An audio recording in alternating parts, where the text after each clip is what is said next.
오늘 본문을 통해서 측량줄을 잡은 사람의 환상 이런 제목으로 말씀의 은혜를 같이 나누겠습니다. 여러분, 우리 사람들은 누구나 다 각자가 측량줄을 가지고 살아갑니다. 학벌에 대한 측량줄, 재산에 대한 측량줄, 외모에 대한 측량줄, 그리고 사회적 지위에 대한 측량줄, 이 여러 가지 사회적 기준으로 자신을 또 타인을 또 이 세상을 측량하고 자기가 재고 판단하면서 살아가는 거죠. 자, 그러나 오늘 본문에서 보면 하나님께서 예루살렘을 측량하고 계신다 하고 말씀하고 있습니다. 자, 문제는 우리가 자로 잰 것과 하나님이 재시는 것은 전혀 다르다 하는 사실이에요. 자, 오늘 우리는 하나님의 손에 있는 이 측량줄을 바라보면서 하나님께서 어떤 기준으로 우리와 또 이 세상을 측량하시는지 판단하시는지, 그 기준 안에서 우리가 어떻게 살아야 할지를 우리 깊이 묵상할 수 있길 바랍니다. 자, 스가랴 선지자는 바벨론 포로에서 돌아온 이 유다 백성에게 보내진 예언자입니다. 성전 재건이 시작이 되었습니다. 그러나 현실이 녹록치 않았다라고 그랬어요. 예루살렘은 이미 무너졌고 성벽도 없고 또 성전도 아직 무너져 있는 상태고, 나라는 약소합니다. 또 백성들은 의기소침해 있습니다. 주의 성전의 건축에 집중하다가 이제는 각자 자기 집 짓는데 다들 골몰해 있습니다. 그때 하나님께서 이 스가랴 선지자에게 연속된 8가지 환상을 보여주시는데, 그 중에서 오늘 본문이 3번째 환상입니다. 그리고 이 환상은 측량줄을 가지고 예루살렘을 재는 한 사람의 모습으로 시작이 돼요. 오늘 본문의 1절에서 5절까지 말씀을 우리 같이 읽겠습니다. 내가 또 눈을 들어본 즉 한 사람이 측량줄을 그의 손에 잡았기로 네가 어디로 가느냐 물은 즉 그가 내게 대답하되 예루살렘을 측량하여 그 너비와 길이를 보고자 하노라 하고 말할 때에 내게 말하는 천사가 나가고 다른 천사가 나와서 그를 맞으며 이르되 너는 달려가서 그 소년에게 말하여 이르기를 예루살렘은 그 가운데 사람과 가축이 많으므로 성곽 없는 성읍이 될 것이라 하라. 여호와의 말씀에 내가 불로 둘러싼 성곽이 되며 그 가운데서 영광이 되리라. 아멘. 자, 여기 나오는 측량줄은 이 도량형, 즉 영토를 정하고 또 재건의 범위와 계획을 세우는 그런 도구라고 할 수가 있습니다. 자, 앞에서 하나님께서 이 무너진 예루살렘을 다시 건축하시겠다, 재건하시겠다, 회복하시겠다, 이런 말씀을 주셨습니다. 그리고 이제는 천사를 통해서 측량줄을 가지고 이 예루살렘을 재며 구체적으로 이 하나님의 이 도시를 재건하시고자 하는 하나님의 의지를 보여주는 장면이라고 할 수가 있습니다. 근데 오늘 4절에 보면 너희가 성곽 없는 성읍이 될 것이라 이렇게 말했습니다. 또 그 앞에서 보면 예루살렘은 그 가운데 사람과 가축이 많으므로 성곽 없는 성읍이 될 것이라 이렇게 말했습니다. 지금 예루살렘에는 성곽이 제대로 없거든요. 왜냐하면 다 무너져 있습니다. 황폐화된 그런 모습이에요. 근데 이것을 하나님은 오히려 어떻게 말씀하시냐면 성곽이 없는 성읍이 될 것인데 사람과 가축이 많아서 성곽이 없는 그런 도시가 될 거라는 거예요. 지금 이 상황은 성곽이 없는 것이 황폐하기 때문에 그런 것인데 오히려 하나님이 복 주셔서 사람과 가축이 너무 많아서 성곽이 없는 그런 도시가 될 것이라고 이렇게 말씀하는 겁니다. 자, 성곽이 없는 도시를 바라보는 그 관점이 전혀 다른 거죠. 그러면서 그 다음에 뭐라고 말씀하시냐면 내가 불로 둘러싼 성곽이 되어주겠다. 또 이렇게 말씀을 하십니다. 하나님께서 불로 둘러싼 성곽이 되어주겠다. 지금 성곽이 없는데, 성벽이 없는데 하나님께서 친히 불로 둘러싼 성곽이 되어주겠다. 내가 너희를 지켜주겠다, 너희와 함께하겠다, 이런 말씀을 약속을 주시는 겁니다. 자, 우리는 미래를 계획하려고 할 때 사람의 측량줄을 들고 살아가기 쉽습니다. 내가 다 판단하고 내가 생각하고 내가 계획합니다. 하지만 하나님은 하나님의 임재와 보호로 우리의 삶을 세워가시는 거예요. 자, 우리가 볼 때 현실적으로는 성곽이 없고 보호의 울타리가 없어서 우리는 황폐하다 생각할 수 있지만, 하나님께서는 하나님의 백성들에게 내가 너희에게 불로 된 성곽이 되어주겠다, 불로 둘러싼 성곽이 되어주겠다, 이렇게 말씀을 하시는 겁니다. 여러분, 우리의 인생의 계획도, 그래서 우리는 그리스도인들은 하나님의 손에 맡게 됩니다. 내가 다 계획을 세워놓고서, 내가 다 결정을 해놓고, 내가 다 판단해 놓고서, 그리고서 기도하며 하나님 이 기도를 이루어 주십시오 라고 말할 때 당연히 하나님께서 응답하실 것도 있겠지만, 하나님의 계획하고 다를 때, 하나님의 측량하고 다를 때 하나님께서 응답하시지 않는 것, 그것도 하나님의 뜻대로 응답하시는 일입니다.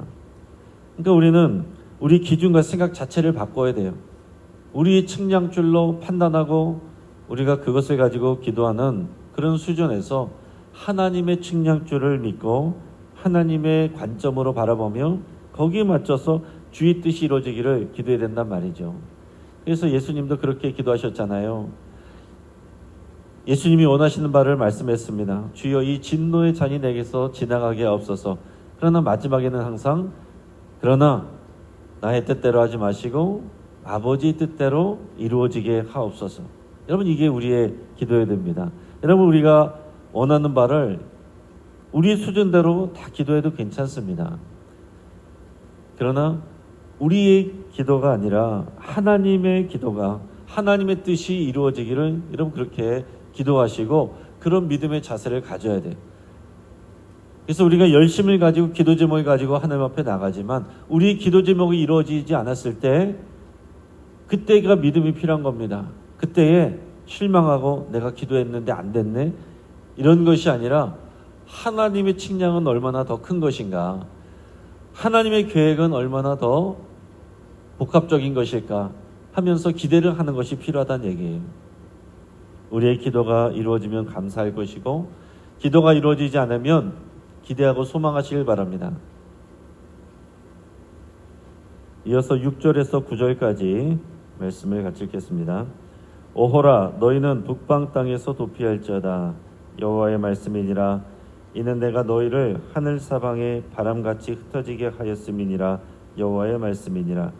바벨론 성에 거주하는 시온아, 이제 너는 피할지니라. 만군의 여호와께서 이같이 말씀하시되, 영광을 위하여 나는 너희를 노력한 여러 나라로 보내셨나니 너희를 범하는 자는 그의 눈동자를 범하는 것이니라. 내가 손을 그들 위에 움직인즉 그들이 자기를 섬기던 자들에게 노략거리가 되리라 하셨나니 너희가 만군의 여호와께서 나를 보내신 줄 알리라. 아멘. 자, 여기서 특히 6절을 보시면 처음에 뭐라고 말씀합니까? 오호라, 너희는 북방 땅에서 도피할지다. 도피할지어다. 북방 땅은 여기서는 이제 바벨론 제국을 말하는 거죠. 또 바벨론 제국, 지금은 이제 페르시아 제국으로 넘어갔으니까 이제 페르시아 제국이라고도 할 수가 있습니다. 근데 여러분 곰곰이 생각해 보세요. 북방 땅에서 도피하라. 근데 지금 이 말씀을 듣는 사람은 어떤 사람들이에요? 그 북방 땅에서 예루살렘으로 온 사람들입니다. 근데 왜 다시 또 북방 땅에서 도피하라 이런 말씀을 하십니까? 그 말씀은 뭐냐면 이 바벨론에서 떠나라, 그 사고방식과 문화에서 떠나라, 이걸 말하는 거예요. 몸은 예루살렘으로 와 있어요. 그런데 그 생각과 사고방식과 그 모든 문화는 아직 바벨론에 머물러 있다는 얘기예요. 바벨론은 죄의 상징입니다. 하나님을 떠나 세상의 방식으로 또 성공을 이루고 행복을 추구하는 그런 모든 방식과 태도가 바벨론입니다. 그러니까 우리에게 적용하면 하나님께서 우리에게도 바벨론에서 도피하라, 바벨론을 떠나라, 무슨 얘기입니까? 몸은 교회로 왔어요. 근데 우리의 마음과 생각, 모든 삶의 방식은 여전히 세상이란 말이에요. 바벨론의 세상, 바벨론 세상의 문화와 생각과 가치관을 가지고 몸만 교회에 와 있을 수 있다는 얘기입니다. 교회에 나와 있는 우리 성도들에게, 그리스도인들에게 주님은 동일하게 바벨론에서 나와라, 바벨론에서 도피하라, 이렇게 말씀을 하는 겁니다. 지금 예루살렘에서 지금 거주하고 있는 이 하나님의 백성들, 바벨론 땅에서 그 먼 길을 왔습니다. 8,000km를 왔습니다. 근데 그들이 생각과 가치관과 문화가 여전히 바벨론에 머물러 있단 말이에요. 거기서 나오란 얘기예요. 이제 하나님 나라 백성으로 개념을 탑재하라, 그렇게 말씀을 하시는 거죠. 그러면서 8절에서 보면 뭐라고 말하시냐면, 너희를 범하는 자는 그의 눈동자를 범하는 것이라. 그러면 이게 무슨 말씀이냐면, 누구든지 너희를 공격하는 것은 하나님의 눈동자를 공격하는 것과 같다, 이렇게 말씀하는 겁니다. 그러니까 하나님께서 이 하나님의 백성을 어떻게 돌보신다는 거예요? 눈동자와 같이.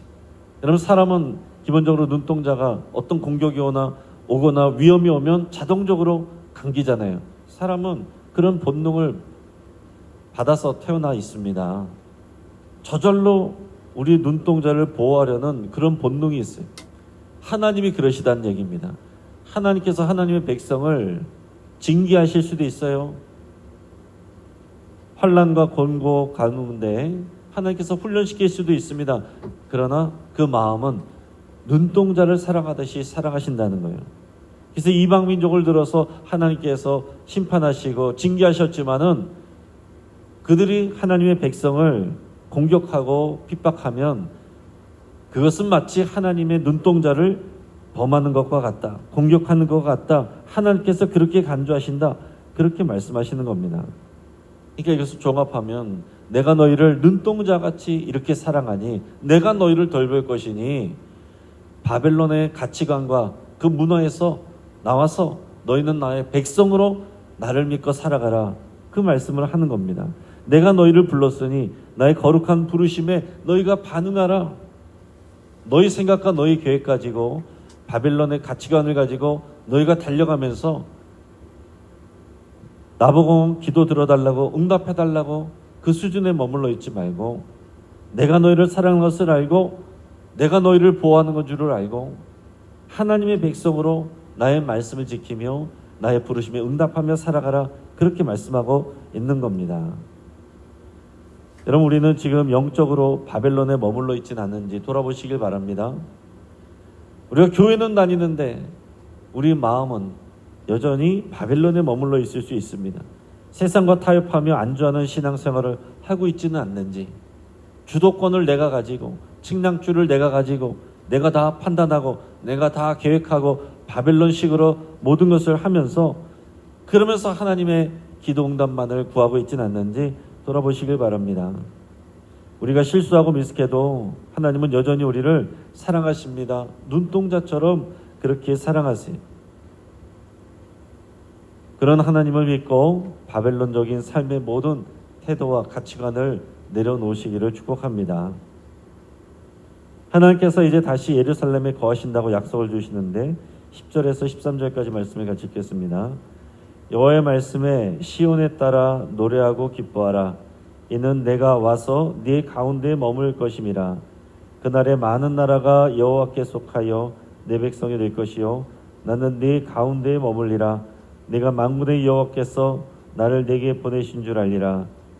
여호와께서 장차 유다를 거룩한 땅에서 자기 소유를 삼으시고 다시 예루살렘을 택하시리니 모든 육체가 여호와 앞에서 잠잠할 것은 여호와께서 그의 거룩한 처소에서 일어나심이라 하라 하더라. 아멘. 자, 12절에서 보니까 여호와께서 장차 유다를 거룩한 땅에서 자기 소유를 삼으시고 다시 예루살렘을 택하신다, 이렇게 말씀했습니다.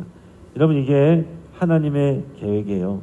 하나님의 계획은 포로로 갔던 이 백성을 다시 돌아와서 그냥 살게 하는 거, 그 정도가 아닙니다. 그런 단순한 회복이 아니에요. 하나님 당신이 예루살렘에 다시 거하신다라고 그랬어요. 그리고 너희를 하나님의 소유로 삼으시고 다시 예루살렘을 택할 것이다. 소유를 삼는다. 이게 하나님의 언약 관계에서 나오는 말씀입니다. 이게 언약의 내용이에요. 그 이미 언약 관계를 맺고 하나님은 변함없이 그 언약 관계 안에서 지금 일하고 계신 겁니다. 오직 이 백성만 하나님을 등지고 배신했을 뿐이에요. 하나님은 그 언약 관계를 여전히 이어가실 것이고 그 계획을 더욱 힘있게 크게 만들어갈 것이다. 그러니까 여러분, 우리는 하나님, 나는 그런 거 다 필요 없고 지금 아프지 않으면 되고 먹고 살만 하면 되고 우리 가정 평안하면 됩니다. 하나님은 아니라는 거예요. 하나님은 내가 너희를 나의 소유를 삼고 내가 너희를 택하여 내가 너희를 복주고 나의 성읍으로, 나의 신부로, 나의 군사로, 나의 사명자로 삼겠다. 이게 하나님의 뜻이고 말씀입니다. 그러니까 그 말씀 앞에 여러분 순종하며 내려놔야 돼요. 11절에서 그날에 많은 나라가 여호와께 속하여 내 백성이 될 것이다, 이렇게 말씀했습니다. 그러니까 이게 하나님의 계획입니다. 우리는 그냥 나만 잘 되면 좋겠고 우리 가정 잘 되면 좋겠고 저는 더 이상 바랄 것이 없습니다. 그런데 하나님은 우리에게 복 주셔서 우리가 복 받는 것으로 끝나는 게 아니라 우리를 통하여 많은 나라가 하나님의 백성 되게 하는 것, 이게 하나님의 뜻이단 말이에요. 열방 선교, 하나님 나라 확장, 이것을 미리 예표하시는 말씀입니다. 유다를 회복시키는 이유는 모든 민족의 회복으로 연결이 되는 것입니다. 하나님의 그 비전은 이렇게 펼쳐져 있는 거예요. 결국 예수 그리스도를 통한 구원의 역사로 이것이 이어지고 예수 그리스도를 통한 구원은 모든 민족을 향한 하나님의 마음이다라는 거예요. 그래서 이 땅 가운데 오셨던 예수님은 제자들에게 모든 민족으로 제자를 삼으라, 이렇게 말씀을 하신 겁니다. 이게 원래부터 갖고 계신 하나님의 계획이에요. 아브라함에게도 내가 너를 통하여 열방을 복주겠다는 것이 하나님의 뜻입니다. 그러니까 순종하는 믿음의 사람을 통해서 그 가정을, 가문을 복주시고 나라를 복주시고 그래서 모든 민족을 구원하시는 게 하나님의 뜻이에요. 그러니까 하나님께서 우리 개인을 바라보실 때 그렇게 바라보신다는 것을 생각하셔야 돼요. 하나님은 나를 보시면서 나와 연관된 우리 가족들을 보시고 나와 연관된 우리 구역 식구들을 보시고 나와 연관된 우리 교회를 보시고 나와 연관된 일터의 사람들을 보시고 나와 연관된 이 도시를 바라보시고 나와 연관된 이 나라와 민족을 바라보신다는 얘기입니다. 나는 그것까지 바라보지 못하고 나는 내 문제 여기 묶여 있어도 하나님은 우리 문제를 풀어가실 때 그 비전과 가치관을 가지고 이루어 가신다고요.